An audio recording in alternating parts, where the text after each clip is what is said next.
रूस के राष्ट्रपति व्लादिमीर पुतिन का भारत दौरा मौका है या चुनौती? ऐसा इसलिए क्योंकि पुतिन के दौरे से ठीक पहले रूस की तरफ से जो बयान सामने आए उसको अगर देखें तो काफ़ी कुछ सामने आ जाता है। पहला ये कि रूस चाहता है भारत के साथ कि अपने पार्टनरशिप को, यानी जो रूस और भारत की दोस्ती है, उसे नो लिमिट पार्टनरशिप बनाए। रूस ऐसा चीन के साथ पहले कर चुका है।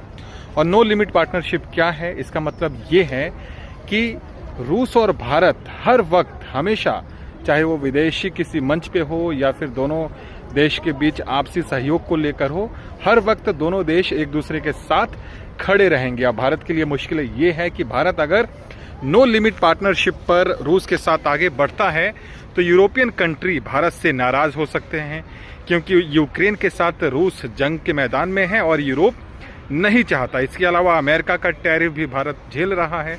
तो अगर भारत नो लिमिट पार्टनरशिप पर बढ़ता है तो अमेरिका नाराज होगा, डोनाल्ड ट्रंप नाराज होंगे। और ट्रंप पहले ही कह चुके हैं कि जो भी कंट्री रूस के साथ खड़े होंगे, जो भी अगर देश जो है रूस का समर्थन करता है, तो उस पर एक कानून बनाकर और अधिक पेनल्टी लगाया जाएगा। भारत पहले ही 50% टैरिफ झेल रहा है। तो ऐसे में भारत के लिए ये आसान नहीं होगा कि रूस के साथ नो लिमिट पार्टनरशिप के मुद्दे पर आगे बढ़े। इसके अलावा रूस चाहता है कि भारत और के साथ उसके संबंध ऐसे हो कि उसमें किसी तीसरे देश का दबाव ना हो, लेकिन भारत पर अमेरिका का दबाव है।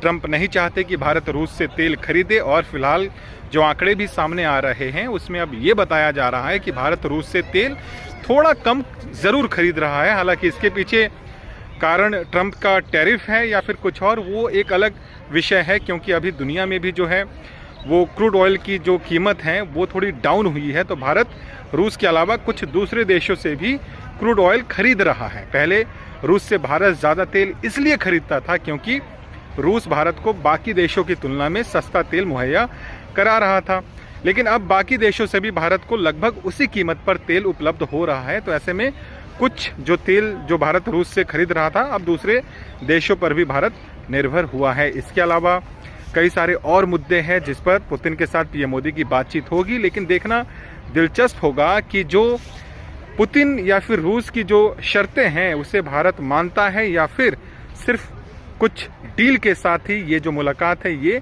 खत्म हो जाती है।